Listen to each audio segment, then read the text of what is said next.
Yes, guys, welcome back to another episode of L Bins. Hopefully you guys are all well. Make sure you guys smash up the likes. Make sure you guys are subscribed to the channel as well if you're new.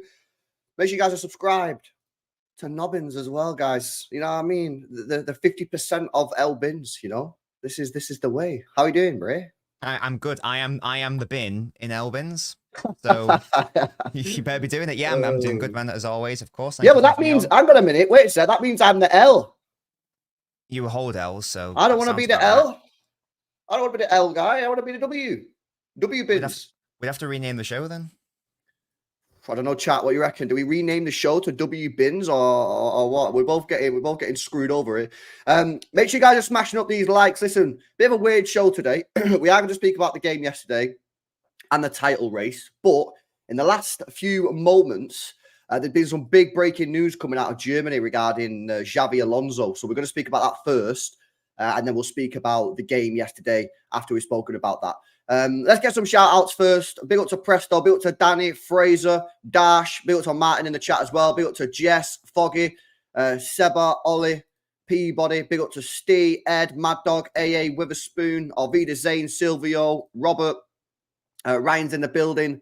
Big up JTI as well. Says, "Ayo, people, you know the drill. Smash the damn likes." Big up JTI. Yeah, guys, smash those likes. So big up Toxin City Till I Die. Nick says, "Hey, Nobbins, but no, hey, LB." What's going on today? It's crazy.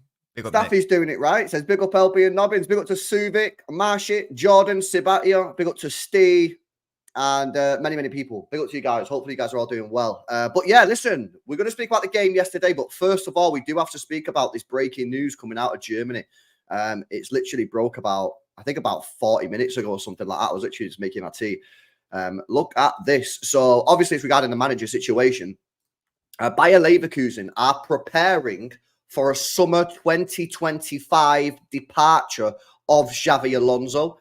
He's a candidate for both Manchester City and Real Madrid, but Manchester City have showed concrete interest. Leverkusen looking for a successor. Look at that there. Manchester City are showing concrete interest. So we put our name in the hat for this. Now, I still feel that he's more likely to go to Madrid than Manchester City at this moment in time. But according to Florian Plettenberg, City have contacted him via his agent, maybe let the club know that we are seriously interested in him. I mean, what's your immediate reaction to this, bro? It's exciting, isn't it? You do want to be linked to the best managers in the world. You want to be You want to be linked to, you know, the most exciting up and coming young managers as well. If the idea is that, you know, we want another great era at City, for example. So it's always nice to be linked to those people.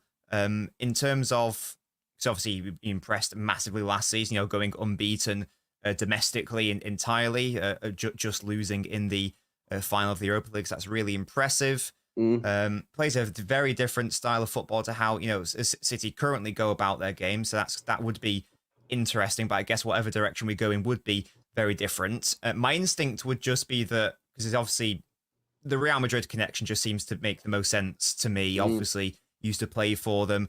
Ancelotti's contract is up this summer, I believe. You've even got lots of Real Madrid fans who aren't happy with Ancelotti. You know, I don't think it's been a particularly good. I know they're not miles away from Barcelona in the league, but for their standards, they aren't happy. They've got very high standards at Real Madrid. They're not really happy with how they're playing. I have no idea, to be honest. By the way. Oh, it is 2026. Okay, interesting. Yeah. Well, in which case, there is a chance that if Real Madrid don't win the title this season, I think he probably gets sacked, because we all know how it works at that club. So even if it is 2026, then if they don't win, then that's a potential as well. And in which case the stars align, and does Xabi Alonso just go straight to Real Madrid? I know they're only 3 points off, but my timeline, like for the first time in ever, is like just full of Real Madrid fans who are just not happy with how things are transpiring at Madrid. They're really not happy with the style of football. They lost in the Champions League as well, didn't they, against a team they really shouldn't have been losing to, or did they draw? I can't recall. Either way, Real Madrid fans are not happy. They're confused by how Bellingham's being used, for example. So maybe he'll get sacked. I don't know. But it's nice to be linked to him, Alonso, because you want to be linked to the best in the business, you know, whether that's Alonso or Amorim or maybe company going forwards. It's exciting, I think. And also, I know how much you're a big fan of Florian Wirtz. You're muted, by the way. Yes, I'm always muted.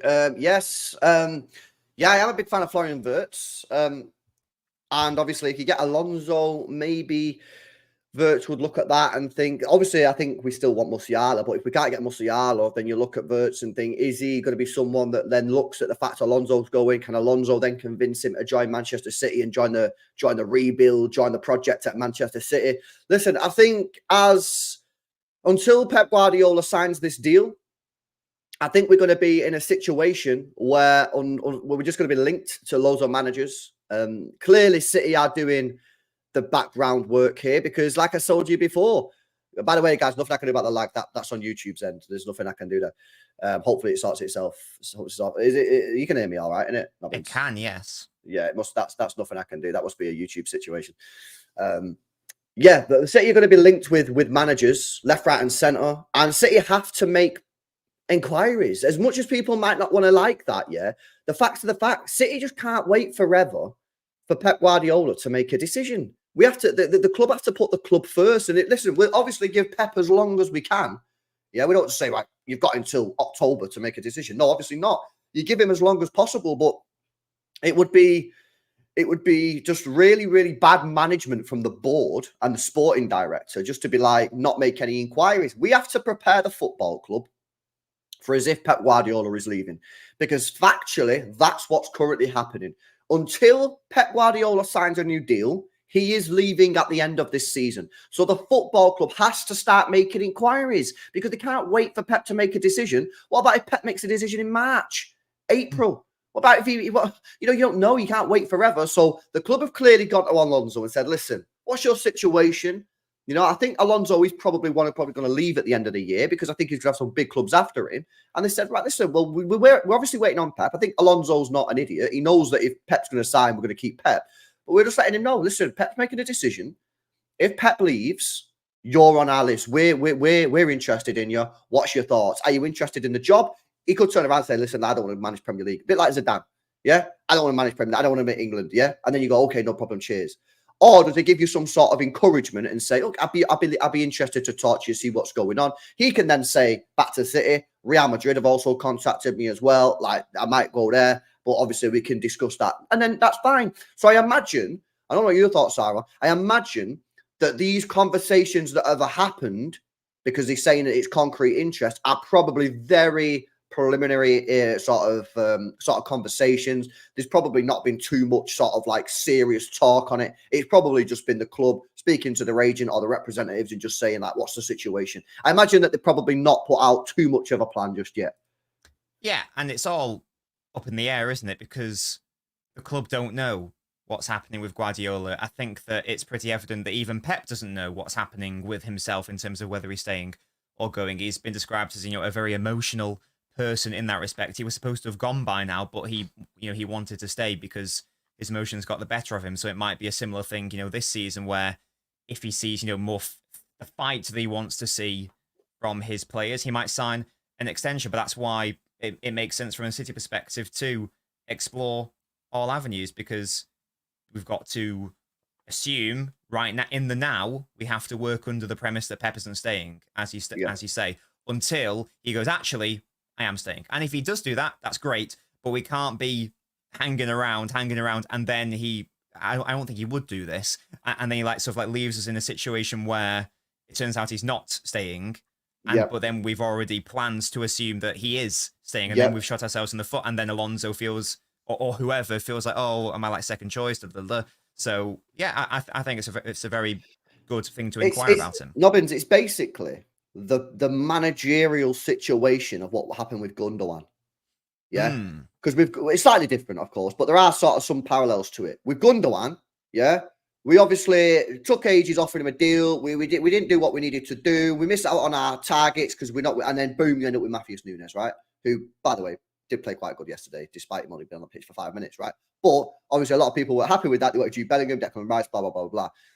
You have to plan for the worst case scenario. The worst case scenario is Pep leaves. Yeah, we got to get a new manager in. So start making inquiries now. Yes, see who's interested. Because people will be like, everyone will be interested in City. Well, maybe not.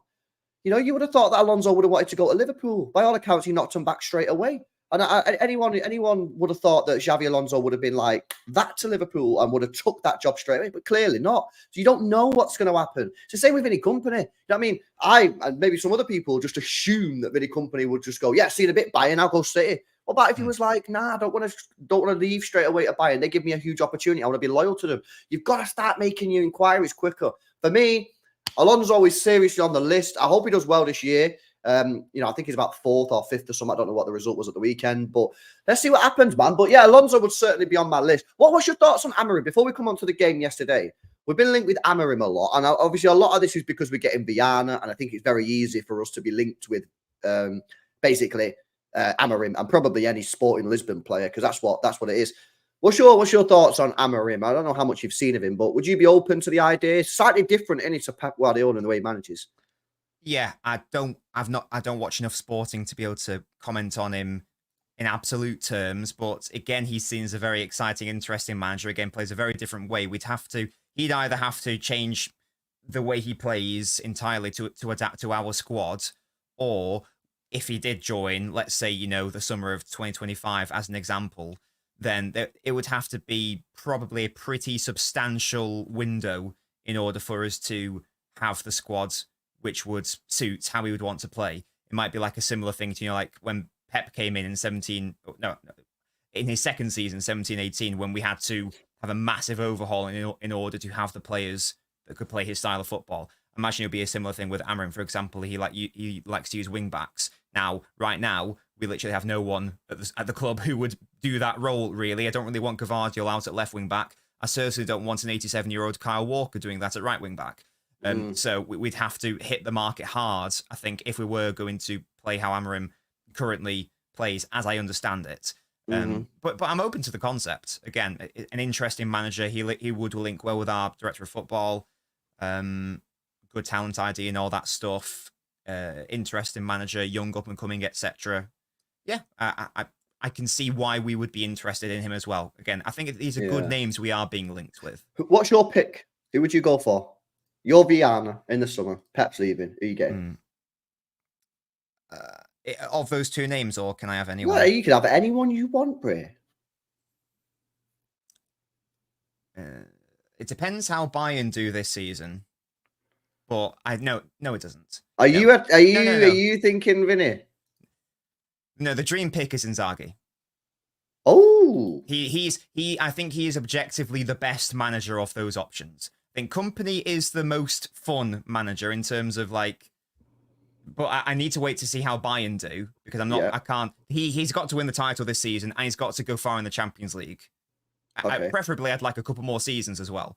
But right now, dream manager, and there's no like issues with him joining, then Inzaghi is clearly the best tactician of them all, and I like him a lot. Fair enough. He often gets dismissed, Inzaghi. When I do streams on here, right, and we're talking about like managers and that. Yeah, he often gets dismissed. We've got Amorim, Vinny Company, because I want Company, so I push the Company hype. Then people talk about like Nagelsmann and that. He sort of gets left behind, Inzaghi, and I don't really know why, because he's obviously a good manager. He's done quite well. But he's done very well, to be honest with you. He's got a couple of titles. Yeah. He's got to a Champions League final and that. So, yeah, we'll see. Yeah, there's not been any links. I've not seen any links, bro. I've not seen any links. Yeah, I don't think it will happen, but I was asked what would be my dream manager. So regardless of like, you know, because I know he doesn't speak English, for example, blah, blah, blah, but regardless of the stumbling blocks, if I could have anyone, it would be him. Okay. Guys, make sure you're smashing up these likes. Make sure you guys are subscribed to the channel as well. If you are new, get these likes to at least 200, guys. Come on, man. 135 likes, 500 people in the building. Smash that thumbs up button. Make sure you guys are subscribed to the channel as well if you're new. Arsenal rattled. Manchester City corruption at its highest levels ever. Man City paying referees. Howard Webb involved in the red card sending off with Saliba at the weekend. Yeah, Arsenal fans are losing their mind. I can't lie, man. It's absolutely hilarious to see what's going on with these guys. They've lost the plot. I think they're feeling the pressure. Seriously, I really, really do.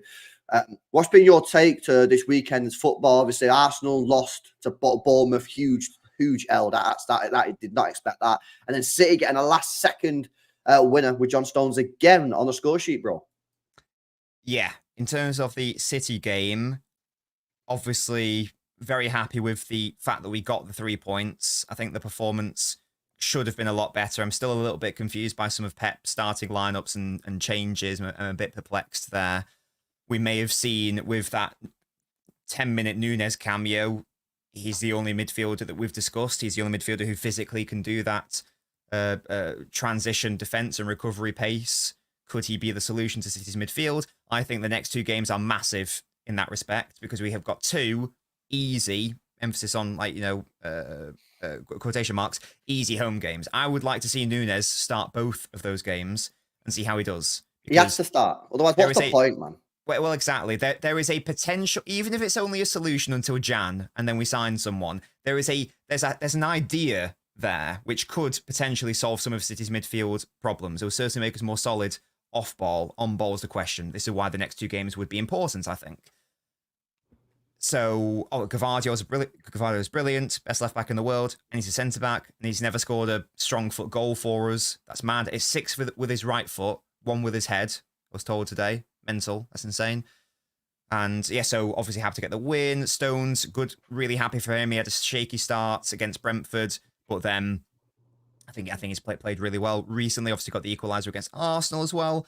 And then going to Arsenal, yeah, I mean, you mentioned like some of their fans are rattled. It is pretty. There is no way that the players are not influenced by that. There is no way that is positive for the players, because I don't know if it was a fake quote, but so apologies if it is, but someone like put on Twitter, Declan Rice saying something like this happens every week, ref. He did say that. Oh, he did say that. So I'm sorry, but that is a massive victim mentality. And in my view, that is the mentality of a loser, to be honest. Not really wanting to take ownership and look yourself in the mirror and go, should Trossard have played that pass? Even after Trossard played that pass, should Saliba have been an idiot and taken him down when clearly he could have either got back and White could have got back, or the worst case scenario, you go 1-0 down. You're going to get back into the game and win it. It's Bournemouth. Just keep 11 men on the pitch. Don't risk it. Don't give the referee a chance to do that. So it is really, really odd. Again, it just seems to be, and it's not all Arsenal fans, obviously, but it is a few loud Arsenal fans, clearly. I know every single fan base has people like this, so I don't want to generalize, but it is amazing how it does appear to be every single game and every single week, every single time there's points dropped, or every single time there's a half controversy, which isn't even a controversy in like a City game, they're on it immediately. And it's never a point of reflection and what could we have done differently? How could we have won this game? How could we have not dropped points? It's always someone else's fault. It's always we got robbed. It's this weird conspiracy theory which makes no sense. The PGMOL is apparently conspiring with City, but it's also partly owned by the Premier League, who are also suing Manchester City and taking us to court. It's, even if you try to follow the trail of this conspiracy, it just falls apart on every single level. It's up there in respect of reasonableness with how City rig the UEFA draw every single year. Do you mean the organisation who try to ban us from their competition, who literally tried to ban us, or succeeded in banning us? We had to go to the Court of Arbitration for Sport. Do you think they like us? Why would it be in their interest to fix the pot to make it easier for us, even when it isn't easy for us? In the treble year, we play Bayern Munich and Real Madrid and Inter Milan. I know. Whatever. Bro, the whole thing's a madness, you know what I mean? And listen, it's crazy. I think you're right. I think they have to start looking to themselves. And I think some of them are starting to do it, but I think they're panicking, to be honest with you. I think they're panicking. You know what I mean? I knew something was wrong with them. When we drew 2-2, they kept on saying that we were rattled. Do you remember that? Do you remember when Arsenal fans kept on saying City fans were rattled after the 2-2 draw? I was like, we're rattled. You're the ones that are rattled, because we scored in the 97th minute and you were fucking crying your eyes out, mate. All your players were laying on the floor crying because you almost beat us for the first time since 2015, by the way, at the Etihad, yeah.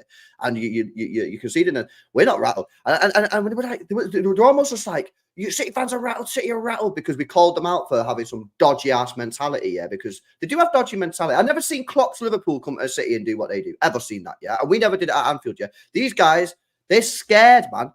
And I think their fans now are panicking. They are panicking. I tell you what makes it worse for them as well, Liverpool, because Slot's come in, yeah, and in his first season, Liverpool are already cooking. And I think Arsenal fans are looking at that thinking, fucking hell, like, this is not good, mate. If Liverpool go on and win the league now, yeah, or you finish second, that's just embarrassing. And I think, obviously, all these Arsenal fans, right, who have been back in this phase process for, like, phase 1, phase 2, phase 3, which, by the way, was basically code for bullshit, yeah? That's what it was, yeah? They're starting to realise that they're running out of time, mate. They're running out of time to actually fucking win. Do you know what I mean? Before everyone starts calling them out for what it is, losers. You know what I mean? And obviously they've dropped points in 3 games already. You know what I mean? Brighton and Bournemouth being 2 of them, which really should be winning. And I think they're panicking. I think the fans are starting to get rattled. They all think there's some corruption going on. Have you heard them? What? Why was Howard Webb on the phone? You know what I mean? Like Howard Webb's there saying, "Send him off, send him off." Like, what the fuck is wrong with these people? I'm so sure that if there was this conspiracy, that Howard Webb would make sure that all of the cameras were on him in the stadium whilst he was doing this dodgy business. Bro, it's like, just absolutely ridiculous. It's bollocks, obviously. But even if we're to entertain the idea of, right, there is a conspiracy, do you not think they would be a little bit better about it than literally having him in the stadium? Yeah, in front of all the cameras. Surely he'd be doing it behind closed doors where no one can see him, where it's actually dodgy stuff happening, rather than out in the open where people can potentially lip read what he's saying. Like, what are we doing? Nah, 100%, mate. And like I say, their away end, the Arsenal away end, was singing about City and how the league's corrupt. That's hilarious. Then they're saying that Saliba's wasn't a red card. Then they're finding clips from 3 years ago, comparing it and saying that, like, fucking, why was this one not a red card from like 3 years ago, mate? And then they're arguing about the City goal, which was 100% legit goal. Like, literally, I don't know why anyone's moaning about it. The only people who are moaning about that goal are people who don't understand the offside rule, don't understand football, mate. Because actually, when you actually just look at it, there's absolutely nothing to debate. It's a clear goal. I said it yesterday. If John Stones heads it to the right of Jose Sarr, where Bernardo is, clearly he's impeding it, and clearly that would be offside, but he heads it the other way. It's complete. And then they talk about, but Bernardo Silva was challenging the goalkeeper. Yeah, he was challenging the goalkeeper before John Stones heads it. Yeah, but that means the goalkeepers, bro, everything that happens before John Stones heads the ball is completely irrelevant. What don't people understand about this, man? Honestly, people are so thick. Some people are so stupid, yeah? They don't even get it, mate. They don't even get it. They're just dumb guys. They don't understand football. They don't understand the offside rule. And this is the thing, mate. Because they can't look themselves in the mirror, yeah, like and talk about their performances, they always have to blame other things. You remember last year, Nobbins, right? I remember this explicitly in my brain. Do you remember the Liverpool game at home when we drew 1-1? Yes. Right? We scored a goal in that game, right? It was ruled off for a foul on Alisson, right? Yes. Both me and you felt that was the incorrect decision, right? I felt it. I think it was a well soft, man. It was never a foul, in my opinion. However, right, when we did El Bins the day after, we both come on here and said, yeah, we don't think it's a foul, but Manchester City, we didn't do enough. It was poor from us. We should have done more. We spoke about the referee for like 3 minutes. Don't believe me? Go back and have a look at it. Yeah, I'm not trying shit. We spoke about it for 2 minutes, 3 minutes, said, yeah, I think it's the wrong decision. And then bang, we was on the players. Why didn't we do better? Why did we let Trent Alexander-Arnold shoot from the edge of the box? No one closed him down. Why don't we create more chances? We're always on ourselves. We're looking at ourselves as a team and saying, what can we do to improve? What did Pep get wrong? And it's not about being negative. It's not about being fucking miserable sods or whatever. It's about just talking about the football rather than just honing in on the refereeing decision, which you can't do fuck all about anyway. It's about accountability. It's about looking at your own team and calling shit out for the wrong things. And I feel like as a fan base, I think we do that pretty good, to be honest with you. I don't think we go over the top. I don't think we go extreme. Like last night, we won 2-1, yeah? On my panel show, we was discussing things that we could have improved on, lack of chance creation. We spoke about the defending and that. We weren't cussing anyone. We wasn't calling anybody out saying, this fucking shit. We were just having a normal football conversation. We very rarely speak about the referees. Same last year, actually. By the way, just quickly before you come in, yeah? The Gary O'Neill, yeah, that Wolves manager, he's got some freaking cheek. Yeah, speaking about City, speaking about the decision that we got yesterday, he's got short memory. Fucking Hwang last year scored the winner against us 2-1. He shouldn't have even been on the fucking pitch, mate. So I don't know what he's waffling about. Yeah, it's just that we don't moan about it all these other fans. Yeah, they're always moaning about it on Twitter, finding clips from 5 years ago to compare to theirs. And it's like, bro, just deal with your own team, man. We're just here winning titles, man, because nobody else actually looks at themselves. Everyone else just looks at the referees and blames referees, man. No, yeah, definitely. It is amazing that these people are, again, it's not everyone, it's a select group of people, are still talking about something that happened like, days ago, even weeks ago, at times, even seasons ago. And it's just unreal. I think that, a decision which, City fans could have been raging about for years if they wanted to. That Bruno Fernandes goal in the Manchester derby in the treble winning year. Now, I'm sorry, I got over that after like a day or two, maybe. The offside one. The one that was offside. Yeah. Yeah, exactly. And it was objectively a ridiculous decision. And I got over that pretty quickly. And I stopped talking about it. And I didn't look at it and go, oh, no, we're not going to win it. No, Arsenal going to win the title because of that. I was like, well, no, actually, the first half of that game weren't even that good. Why weren't we? It's more interesting and more valuable to talk about where you can improve and how you can improve and discuss controlling the controllables. Mm-hmm.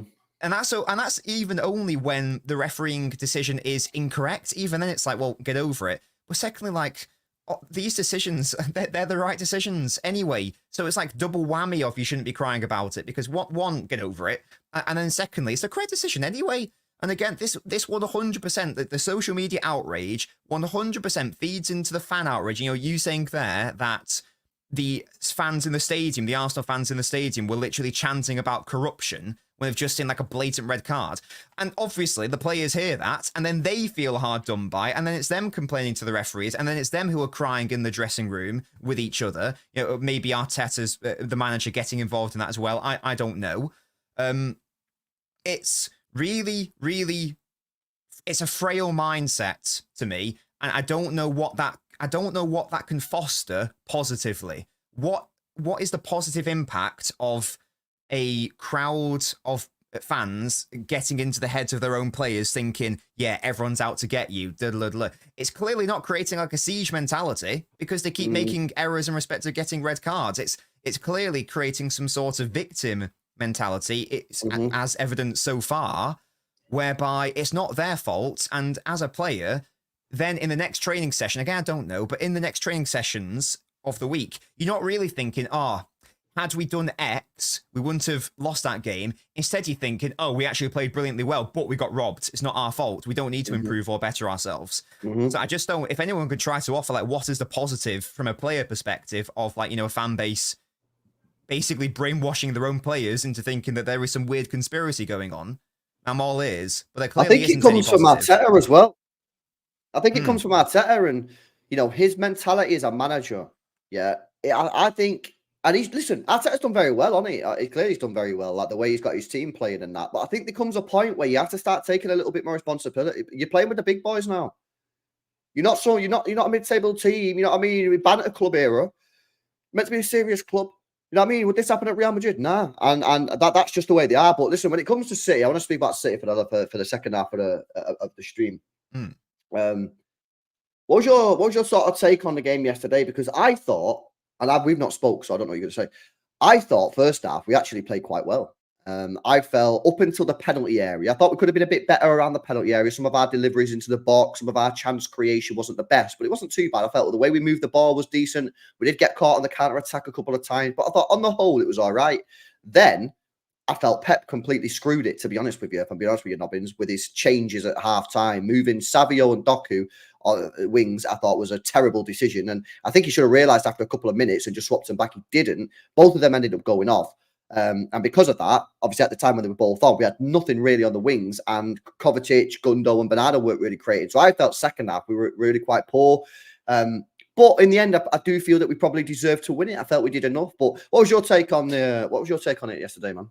Yeah, it was one of those very annoying games. Like from a like, possession perspective, a control perspective, whatever we want to say, we basically dominated the proceedings. Of course, there was some incredibly dangerous counterattacks. Probably should have been 2-0 down. To shout out Edison for saving us there. Another 1v1 save like he did against Fulham as well. He's having a very good season in that respect. But yeah, in terms of like how Pep set the team up, he clearly sort of like did the opposite of, what was it? It was the opposite of the Fulham game. So against Fulham, he played more conservative wide players in Grealish and Bernardo, and had a more advanced midfield because Foden played. It was like the reverse against Wolves. He had more dynamic wide players and a very conservative centre. So it meant that he was almost foregoing any central creation, hoping that it would basically all come out wide. And we did force a couple good saves in that first. Obviously, we scored a goal. We did force a couple good saves. Like I think of that Bernardo effort to Assar's a good save. The one from Savio is an even better save, in fairness. I thought that maybe Doku was a little bit unfortunate at times in terms like maybe not, Haaland not really getting on the end of his balls. Like there was one where he just like miskicked it. I think I can't remember if that was the first or second half. I think that was a ball from Doku. Might have been Savio.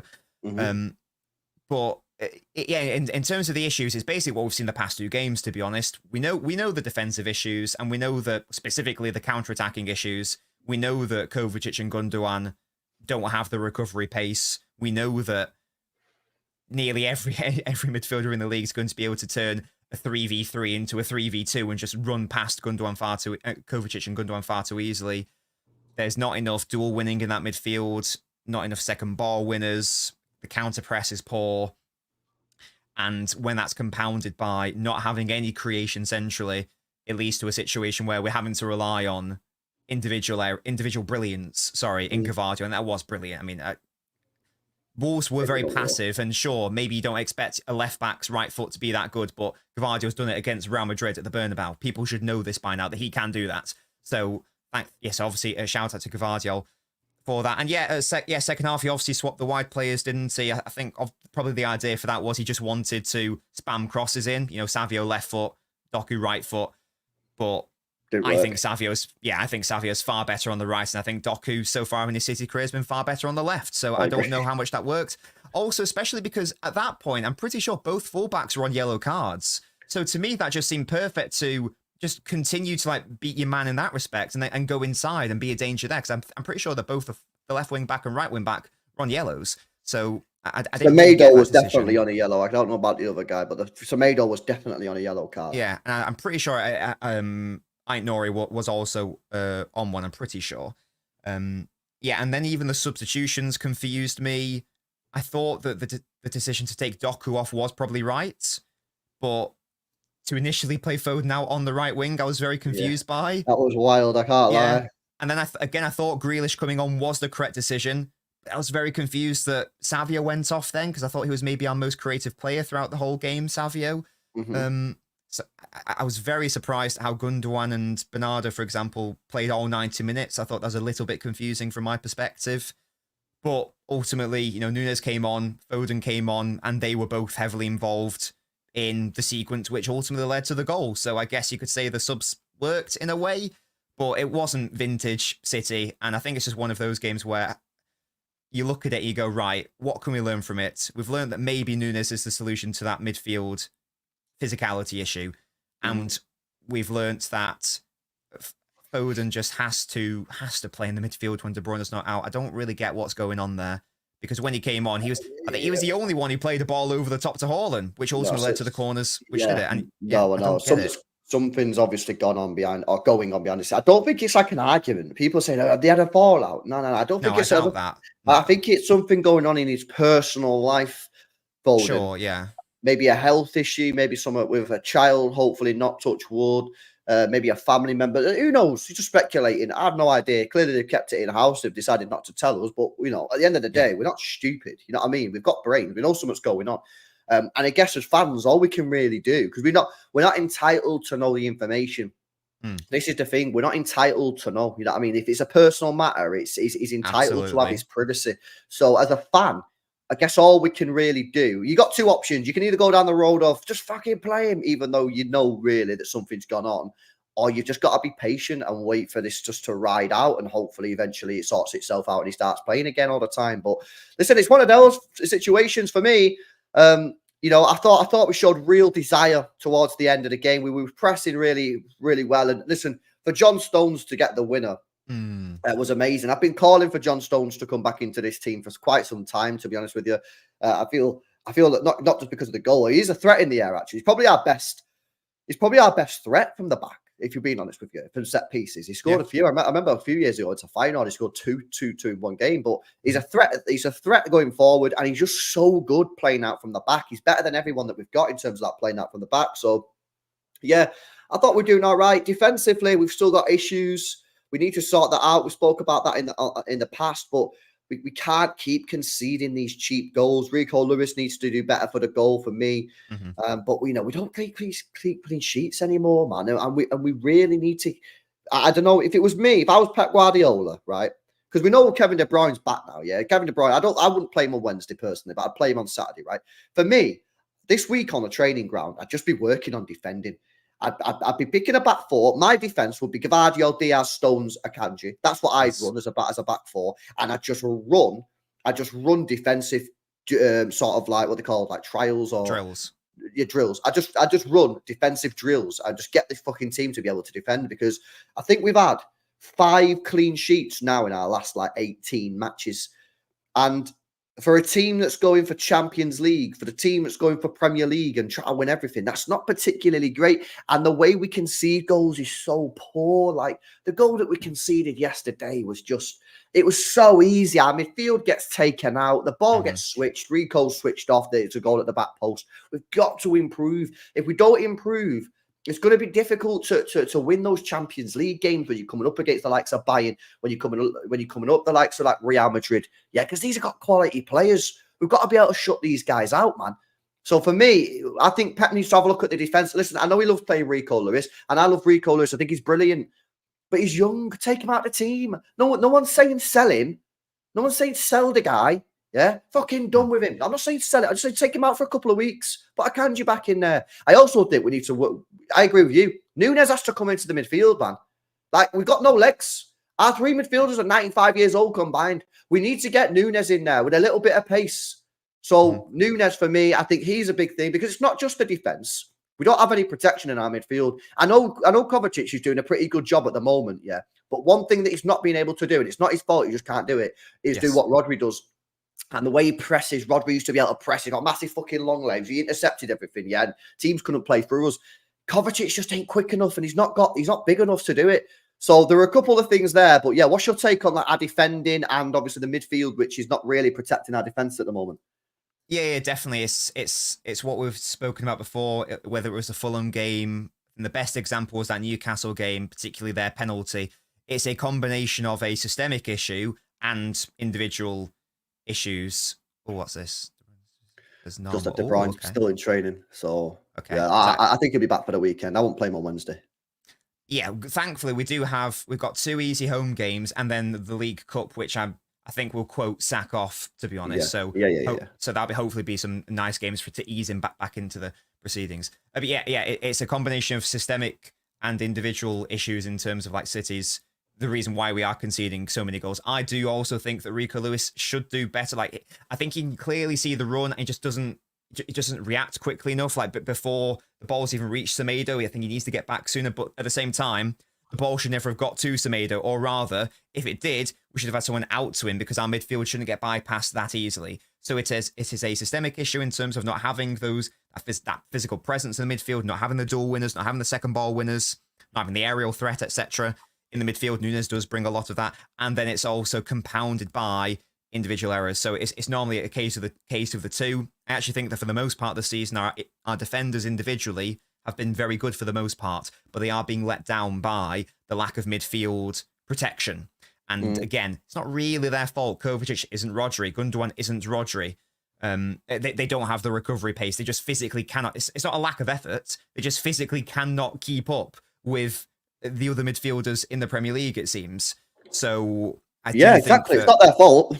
Yeah, it's not, and no one's really having a go. To be fair, it's obviously not good enough, but at the same time, it's like, what can you do?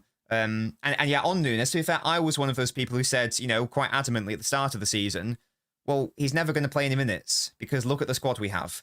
But you can't legislate for an ACL to Rodri, which is just compounded by not even starting our most physical back line. So now we're in a situation where he has to play, it seems, certainly from a short-term solution. That's the only midfielder that can do that. The only other option is to change the formation. Pep seems set on doing the 3-1-6. The only other way to do it is to change the system, and I might prefer this as the first go-to, and advance Stones into the midfield. So when we lose the ball, we've got a physical presence in the centre who can win those duels and win the second balls and get back quicker than a Kovacic or Gundo. That's the only other solution. So either have a centre-back go into midfield on ball or start Nunes. Those are the only two ways I can see of getting out of this midfield vulnerability situation. So it's definitely something that Pep needs to solve. There are potential in-house solutions. Nothing's going to be good as Rodri coming back to full fitness somehow. I think we do need to enter the market, though, even if that is a short-term solution. Zubimendi, man. We do need, and if we get him, look, his dual winning numbers and his aerial dual winning numbers, because he's only I don't think he's particularly tall. Like, he's not short, but he's not very tall. Yeah, he's probably like 6 foot. Yeah, but his aerial dual numbers for his height are mental. So his leap and his timing is actually really impressive. So that would bring us some of that aerial presence and just general dual winning presence as well, despite his relative short height. So that could be a solution. But whatever it is, it has to be sorted in Jan. I think if we're to have a chance of winning the Premier League this season. Now, 100% agree. Listen, Zubimendi for me is the one. Yeah, I've seen him a few times now, and he just looks like he just walk into our team and just cook straight away. We've been linked with a Richie guy as well. Richie looks okay, but I think he's someone that wouldn't necessarily cook straight away. And we ain't got time. We need a plug and play. We need plug and play. We ain't got no time to install software, man. Yeah, we need someone to come in. And I think Zubimendi's the guy, mate. 50 million quid. The question is, can you convince him to join? Because obviously he rejected Liverpool in the summer. Stupid move, to be honest with you. I don't know why he did that.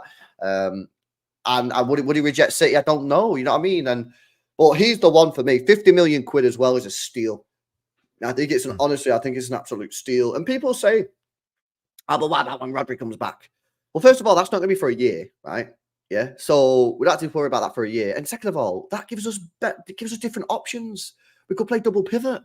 You know what I mean? We could play 2. We could push Rodri further forward, maybe. Like, bro, don't worry about that shit, man. Like, listen, the manager can deal with that when that comes around. But we have to deal with that for a year. Fucking Zubimendi might do an ACL when Rodri comes back. You know what I mean? And who knows what's going to happen, man? So honestly, I won't worry about that. Sorry, go on. Can you please bring up top of the league's comment? Because this is something that I touched on in my post-mortem. It's like a relatively new comment. Oh, it starts in... Yeah, this is one of my biggest pet peeves in football, and I talked about this after the game. So, for example, the ball will be in the air, and Ruben Diaz will be under no pressure, right? But he just heads it into the empty space for a duel to happen and a second ball to happen. But as we know, we have no dual winners and second ball winners in our midfield, or rather no one to the level of Rodri. So it means that and Stones was doing it as well, to be fair. So when they head it back into the midfield, normally Rodri would win it in the air, bam, control, retained, whatever. Yeah. But what's happened? And that's what happened before the first goal was scored. There was no pressure, and Diaz just hoops it into the midfield, then Wolves get possession. That's how they scored the goal, ultimately. Gvardiol is the exact opposite. He will, even if he's under pressure, he'll control it on the chest, retain possession. So I just thought that was a really good comment. I totally agree with that. Yes. Yeah. Nah, I seen that. I 100% seen that. Yeah. Good comment, bro. Good comment. Yeah, no, listen, it's going to be interesting. I think January for me, I said as soon as Rodri got injured, I'm not playing a season until May. My season ends in fucking January. Yeah. And then I will decide what happens from my personal point of view in January when I see what we do in the window. Because if we don't sign anyone in the window, a midfielder, I still think we can win the league because I look at Arsenal and I think they've done enough. I don't think they have. But Champions League, I'm sorry, guys. I don't want to be negative or whatever. I don't think we'll win the Champions League if we don't sign a 6. I'm sorry. It's my opinion. We've only won 1 in our life, so it's not like a fucking controversial comment anyway. But like, I don't think we're going to win the Champions League unless we sign a 6. Like, I just don't think we've got enough. I think I think we've got enough. We've got enough for the Prem, just about. I think. But Champions League, man, it's different, man. You know what I mean? You need I mean, we had Rodri in there when we won the treble. We had Rodri in there, brilliant, unreal. You know what I mean? You've got to have a proper 6. So for me, Zubimendi, mate, yeah, he's there. He's got a 50 mil release clause. Go and sell him the dream, man. You know what I mean? Bring him in. You know, if you want to go get Richie, no problem, go get Richie. But I think for me, there's no guarantee. I think Zubimendi is more likely to be good quicker, yeah, than Richie, in my personal opinion. Yeah, and just on the Champions League, I do agree. And I don't know what the data says on this, but I would predict that the majority of Champions League winners over the past however many years have been one of the best defensive teams in the entire competition. When it comes to knockout football, those moments matter, and I feel like being solid defensively matters a lot more. So if you're conceding, basically, if you go into a game going, well, we're going to concede a goal, so we need to score at least 2. In a game where it's probably more low scoring and moments matter more, it just puts you in an almost impossible situation. So yes, so defensive. If you want to be a good cup team, you need to be solid defensively first and foremost. And clearly, we are not that right now. So we're not really built for knockout football right now, it seems. Yeah. No, 100%. I agree. Guys, smash these likes up, man. Come on, hit the thumbs up button. Make sure you guys are subscribed to the channel as well if you're new. We're going to bring up the starting 11. And we're going to try and work out how we fit Núñez into the team and who we drop from the midfield, because I think that's quite interesting. And then we'll wrap up the show. Big up to Cool Guy says, even if we don't get XABI Alonso, we need a manager who has a style similar to Pep. So that the players can adapt quickly. Also, don't need a great manager, just someone who can compete in the Premier League with Slot, Maresca, and Unai Emery, says Cool Guy. Yeah, I agree. I don't want a manager that's changing up the tactics, bro. I want a manager that's got similar style to Pep Guardiola. It don't have to be exactly the same, have his own little tweaks and that, but I don't think we should get a manager that completely changes the style. You know what I mean? Like I say, if you want to change a few things, maybe formational change, whatever, but fundamentally, we should still be playing out from the back. We should still be pass and move. You know what I mean? I don't want to see any more direct ballers, you know what I mean? So, and I don't want to see a manager that comes in and is more defensive. Yeah, I want a manager that's on the front foot and we try to win games. So, yeah, completely agree with you. Big up for the super chat there, bro. Okay, so I want to build this 11 then, because if we're saying, and I think most of the chat agree, that Núñez needs to be given a chance in this team, what's the team? So, did you say you agreed with me before when I said the back four of Akanji, Stones, Diaz, and Ederson? Do you agree with that?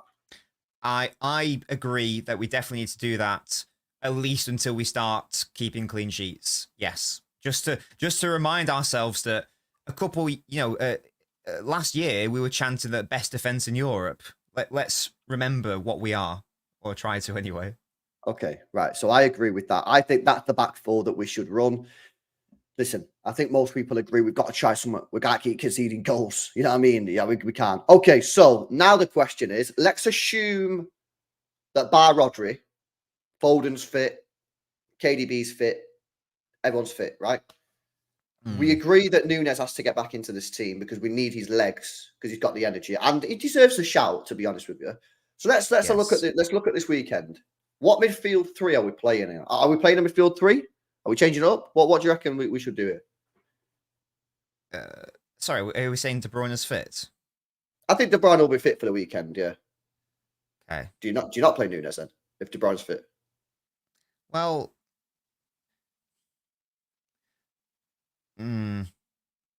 do we need Núñez if De Bruyne's there? we just buzzed off Núñez and now we're like, well, it's because no, it's because the question becomes: do you play 3-2 or do you play 3-1?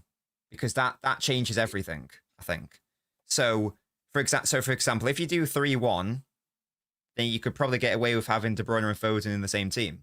But if you're doing 3-2 and we're saying Núñez starts, then Foden can't play in the midfield. That's all I would say on that.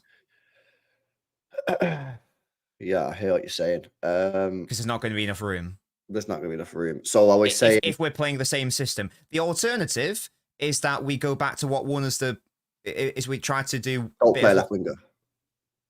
That's the alternative, yes. Ooh. But I think that's incredibly harsh to Jack Grealish. But it would allow Gvardiol to get into those advanced positions where he's obviously been cooking. So it's not necessarily a negative to play Gvardiol high and wide, because that's where he's been scoring a lot of goals from. So that's the trade-off. You can either play Grealish, because I think that it should be Grealish over Doku, for example. So the question becomes, do you want to play Grealish or do you want to play Foden centrally? Which do you value more as a which do you think is a more valuable thing? I actually don't know the answer to that question, but that's a question that needs to be answered. We can put them both on screen. So are you playing Gundogan as a 6 or Kovacic as a 6 if you're playing Kevin De Bruyne and Foden in the 8s? sort of roles. I know that Gundogan hasn't. The lineup's not on the screen, by the way. I don't know if you want it on the Oh screen. shit! Yeah, sorry, my bad. I know that Gundogan hasn't played particularly well as of late, but he's only been played at 6 once, and that was in the Champions League against Bratislava. So Yeah. I personally think that Gundogan has better attributes in terms of the in-possession work than Kovacic. So Okay. that's why I would have him. And I think that if you partner him with a Nunes, then that mitigates the off-ball deficiencies. Okay, right. So your two options are you don't play. Oh wait, what am I doing here? No, yeah. So it would be. So Gundogan let's and throw in Nunes. Nunes at left Yeah. centre midfield for vibes. Let's do that. Yeah, for vibes. Okay. And then it's sort of what are they sort of like double pivoting sort of situation? How would this play out in game? Well, again, it depends what we're doing. We can either have it so Gvardiol's pushed up to left wing. Yeah, let me push Gavardio left wing. Okay. And then this would be Foden, yeah? That becomes Foden, yes. This would be Foden. This is what we did kind of like last year. So then Foden would come in here. Yes. And now it's Gundogan and Nunes who are the two deeper midfielders. Yeah, and Gavardio sort of pushes up here. And then you sort of get De Bruyne, and then Savio on the right, Hall and middle. So is it Savio on here or is it Savinho? Savinho. Oh, it might be Savinho. There he is. Yeah. Yep. Then Haaland up top, right? Yeah. So that's an option. I think that's option. And I know it looks weird, yeah, but that's literally what we freaking did last year sometimes. So chill. Yes. Now, this is the only way that we could, in my opinion, get Foden and De Bruyne into the midfield whilst also playing Nunes. So if you want Nunes in the team and you also want Foden and De Bruyne centrally, then this is the only way that's going to work that I can see. Also, that defense wouldn't work, would it? We'd have to change players around there. What would we do? Yes, we'd probably swap round Diaz and Stones, wouldn't we? Yeah. There we go. Yeah. That now works. And then Stones could play left centre back. That's not. You could also have Ake instead of Stones. To be fair. Yeah, or you play Ake, or you put Akanji there and put Stones right back. Exactly. Yeah. So they both. Yeah. They both. I'll just do work, that for now because it looks better. But sure. Yeah, that's not that important. Yeah. So that would work logistically. Yeah. The other alternative is that you pick one of De Bruyne or Foden centrally, in which case there's obviously only one answer there, and then you would play Grealish out at left wing, and maybe that's a more pragmatic. That's certainly a more pragmatic system. This is definitely more ambitious, I'd say, but I think that team looks pretty good in fairness. Again, people are saying they'd rather Kovacic. That's fine. You can. The point is you can swap Kovacic and Gundogan. That's not really important. What's important here is getting the structure in place. So out of possession, that works fine because we can play either 4-1-4-1, and it means that you can have. It means that Foden goes out to the left. So if people are worried about him being a midfield liability, he wouldn't play in midfield off the ball. You'd have Gundogan and Nunes, which as a off ball duo would be brilliant in my view. Gvardiol pushes up to the left. We know how good he is at doing that, of course. That's how he won the league last season, in fairness. We can utilise his attacking more. It's a very solid defence. Akanji and Stones are more than comfortable defending out wide. Diaz is a central centre-back. You've got a metronome in Gundogan. And, so the other team would be... So what we could do is, if we swap... Shall we make the in-possession structure? So could you please swap Diaz and Stones? Yeah, again, Stones can be Ake. This is just for visualization purposes. Yep. We need to have Gundogan / Kovacic in the one because we're going to make a 3-1. Yeah. Yeah, that's lovely. Gvardiol needs to basically do the Rico Lewis role. So Right, he's going to push up here. to... Yeah, exactly. So it becomes more of a 3-1-6, really. So you've got the back three, you've got Gundogan as the 1, and then you've got a Gundogan in the 6. You've got probably a diamond midfield then. So you probably have Nunes at like right centre midfield, Gvardiol left centre midfield, and then De Bruyne at the tip. So how would you do it? You do De Bruyne there. So De Bruyne there. Nunes move him over. Yeah. Yeah. And then Gundogan back to where he was. That's good. Gvardiol. Oh, and then Gvardiol reflecting Nunes. Oh. Yes. So that's the 3-1-6 or the 3 diamond 3, whatever you want to call it. That could also potentially work. And then, De Bruyne, you can, if you want to, you could have him swap with Nunes and then interchange with Savio, whatever. That's another thing that could work. And again, I think that's a really nice, balanced team. You've actually got a left winger at left wing. It looks better than that one, bro. Look at fucking state of that. No, well, push that looks so good. Just push Gvardiol up, so he's basically at left wing because that's where he plays essentially anyway. That looks a lot better. That's basically where he goes anyway. No, I know that is where he goes, but it just looks ridiculous. I know, but in 2024. Numbered formations are largely irrelevant. It's more about players occupying zones. Also woke nonsense is what it is. It is absolutely that, but don't worry about it because I know it is, but don't worry, it can work. So that's a solution. This is a more fun, dangerous team. This is danger. It's definitely better going forwards, 100%. Absolutely. Yeah. I think and then the other team is a more conservative team that you might want to play. Let's say you go away to Anfield, for example, and you still want to play the 3-1-6. Yeah, that would be good, I think. Yeah. The shame is you have to make a decision, unless you played Foden out wide, which could work, whatever. But if you're talking about central players, if you pick between Foden and De Bruyne, again, there's obviously only one winner there. Both teams are very good in my view. Yeah. Nah, I back it. I like it. I just want to see Foden back in the team, man, properly. It's just do me head in, but obviously it is what it is. Yeah, guys, I was know in the comment section what you think about those two teams. They're certainly interesting, and listen, we have seen them before. So yeah, we'll see. We're just not seeing Nunes obviously in there, just that being a different player. But I do think Nunes now needs to be given a chance. Listen, I've always said about Nunes, I actually like him. I've always said this. I think he's a good player. I just don't see how he gets in the team. He's played quite well, yesterday. He only played 5-10 minutes, right? So you can't gas it up too much. But he had a big part to play in the goal that we scored. Get him in the team, man. Get him in the team against fucking Slavia. Is it Slavia Praha? Is that what we're playing? Yeah, Prague and then Southampton. Get him in the team for Slavia Praha. Get him in the team for Southampton. Get him in the team for Tottenham. Just see how he gets on, man. Exactly. Do you know what I mean? Play him and see what happens, man. And then, listen, if he does really well in those 3 games, brilliant, fantastic. We've got an extra player that we can use.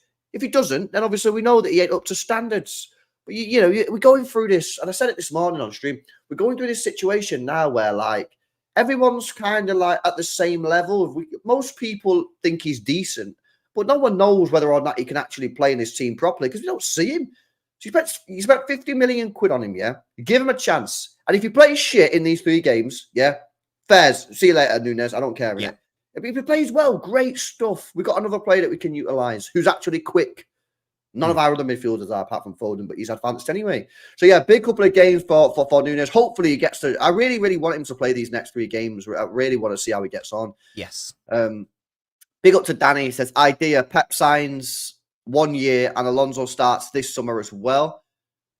Pep's last year, they worked together for a proper... Nah, that's never happening, Danny. No way, bro. Alonso's not going to... Nah, I don't see that, mate. Alonso's not going to go from being a number 1 manager at Leverkusen in the Champions League to being a number 2. I don't see that. Do you see that? No. No, I don't see that, mate. I don't see it, Danny. Big up for the super chat, bro, but I very much doubt that would happen. All right, chat. Have you got anything else you want us to talk about before we go? Nobbins is going to go live on Twitch as well, so make sure you join him on there. Anything you wanted to mention, bro? Anything that you wanted to get off your chest? No, I think we've covered quite a lot there. To be fair, if we're just going to talk about one final team, if let's say Nunes fails in these next few games, all right, yeah, then the alternative is to do what we talked about before, where we go back to. The Stones role basically. So if we but treble team. Yeah, essentially, yeah. So we'd have Stones alongside a Gundogan or a Kovacic. So yeah, if we drop Gvardiol back, pop Nunes at left wing for now, and we'll swap him with a proper left winger. Let's pop in Stones for now, just because we know he can do it. Yeah, lovely. Yeah. Again, Gundo's interchangeable with Kova. This and then Nunes, replaced with Grealish, whatever. Yeah. And now that would be more vulnerable off ball, but it's a solution, or rather a potential solution, which I think could also work. Again, it's not ideal, but if we're going to say Nunes fails, then that's a short-term fix that can maybe last a couple months. Again, I don't want this team. Obviously, want Rodri in there, but if we're talking about what would work in house, we need a centre back in that midfield. Yeah, no, 100%. Yeah, yeah. I don't know. I'd love to see it. I don't think we're ever going to go back to that. I feel like Pep is not going to do that. I feel like Pep's the type of guy who's like, nah, it worked in the past. We move on. We need new system. No, yeah, he's obsessed with this current 3-1 iteration, which I don't like, even if everyone was fully fit, because it leaves that one totally exposed. But he keeps going with it. Interesting. Well, okay. There we go. Good show. Enjoyed it. Thank you for jumping on, Nobbins. Hopefully, you guys enjoyed that as well. If you did, let us know in the comment section below what you thought about it. Make sure you guys are smashing a like. Make sure you guys are subscribing. Now, Nine Men, I don't think so. Listen, City have to, I said this at the start, City have to act as if Pep's leaving, because he is leaving at this moment in time. So it's responsibility of the club to start making interest. We can't wait forever for Pep to make a decision. So we have to start speaking to managers. You know, we have to start speaking to managers. And Pep gets it. Pep knows that we can't just wait forever. So, yeah, there we go. Apparently, Gary O'Neill's getting fined for his comments after the game yesterday, which was pretty funny. Good, he can hold that. Yeah, hold that, Gary O'Neill. That's what Wolves get for giving evidence against us, little knobheads. I know, yeah. That's what happens when you join the Red Cartel, boys. You know what I mean? You should have picked your side better. Separat says, what do you think about Claudio coming in? Claudio Echeverri. Yeah, I'm looking forward to him, man. Listen, he's had a bit of a tough time the last couple of months at River Plate. He's not really got in the team too much, been getting subbed on, subbed off. I think his hype's dying a little bit. But I was talking to the lads in the Telegram group. Like, for me, I think it was probably a mistake loaning him back. I think it was a mistake loaning him back, because the thing is, right, when you have a player at your club that's a loan player, they're young, you've got no incentive to play them if they go through like a bit of a dodgy patch, because not your player. If they're not performing, fucking get them off. Whereas, like, for us, Rico Lewis, right? So Rico Lewis is going for a bit of a tough period. We might be a bit more inclined to keep playing him, because our player, we want to develop him.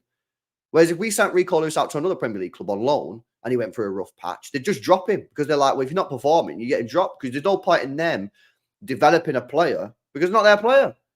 So I think you have to be careful sometimes with loaning players out. You know, it doesn't always work, man. If they go for a rough patch, it's a bit dead. So yeah, there you go.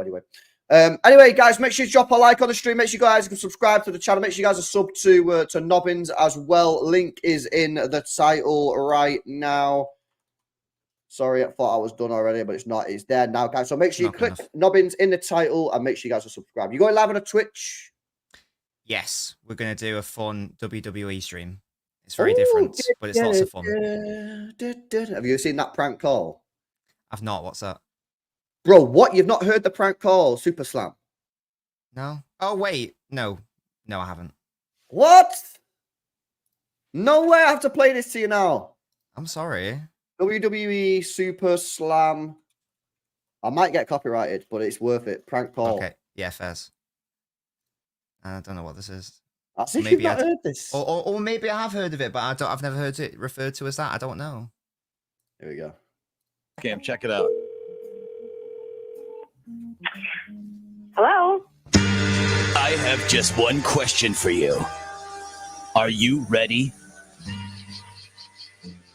Am I ready for what? Who's this? Are you ready for this Sunday night when WWE No, I have heard this, yeah.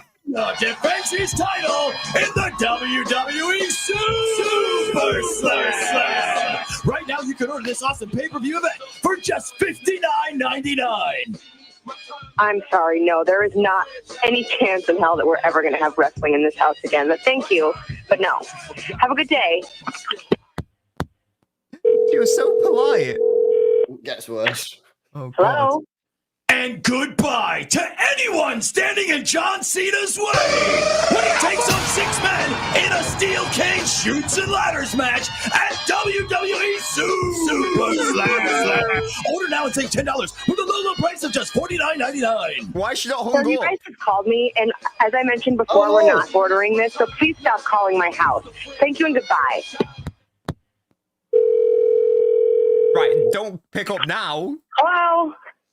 Hi, can I speak to Champ? Who? Champ? Is Champ there? Who is champ? That question will be answered this Sunday night. John Cena defends the belt Listen, at WWE Super Slam. Hey, sir. Taking on Please quit Sheamus, calling my house. The Undertaker, Quit calling me. CM Punk, and even Triple H and the Big Show in a spin-swapping makeout match.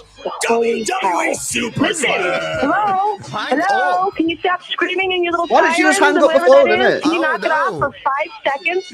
Not interested. Stop calling my fucking house. She sure won't pick up again. That'd be insane, wouldn't it? Hello? I'm watching you. Excuse me? That's exactly what The Undertaker told John Cena. Will he be able to take the belt from the mightiest champion in WWE history at this weekend's WWE Super For the Slam? love of all that is stop calling my house before I get your number. I will track you down and absolutely tear you to f***ing pieces. Do you understand me? I know you are, John Cena, crazy motherfucker. Stop calling my house now. No wrestling, no super motherfucking slam is happening in this house. Oh my god, I can't believe they rang No again. way. I swear to Jesus, if this is those wrestling f***s again. Okay, good morning. Hi, I'm just calling this morning to ask if you're a supporter of the United States military. Oh my God, I apologize. We've been getting calls all morning. I apologize. And yes, Fantastic. Yes, I am. Great. Are you a supporter of the Marine Corps? yes, absolutely. Good. Absolutely. Great, because a former decorated member of the United States Marine Corps needs your support. And his name is John Cena. He's gonna get in the ring and put boots to asses this Are you weekend. kidding me right now? Are you kidding me right now? I can't even handle this. I cannot handle this. Available right now at a low price of only $39.99. This woman, man. No way. I can't believe you're still calling me. I'm about to lose my shit. I can't believe you keep picking up. Oh my god. Bro, how long is this? I swear I'm about to call the police. Hello. You have a collect call from John Cena. Will you accept the charges? Oh, f*** your mother. Listen, stop calling. Is listening not your strong suit? Pretty sure it's is, but you're not hearing me. Shut your f***ing beaten down brain from SummerSlam and listen. I am not. I don't care if they're $59, $49, $39, or 39 cents. I don't want it. It won't happen. It's not coming on my TV again. It won't be allowed in this house. You understand me? Never again will there be wrestling here in this house. Not a piece of going through closets and taking out T-shirts and burning them and calling the police and telling you that you're harassing me. Stop it now. And I am calling the police. Good luck to you. Have This a has nice got to be day. a bit. There's no way she's this Yourself. stupid. Surely. There's 40 Come on, seconds man. left. God damn. What? Hold on. Marie, this is the Z Morning Zoo radio. Yeah, and then they just tell Oh, her. so it was legit. Oh my god. Bro, that's fucking insane, isn't it, bro? Okay, You so get I have absolutely heard the meme, but I thought that was a genuine WWE like soundbite. You know, his name is John. I thought that was just a genuine thing. I didn't realize it was from a prank call. That's mad. Now I know. That Now I'm is crazy. educated. That is true. More WWE content on the Nobbins Twitch channel tonight, guys. 8 p.m. Yeah. Make sure you General go over there, manager man. mode. Make sure you go there. Guys, smash a like. Make sure you guys are subscribed. And we'll catch you in the next one. Peace out, guys.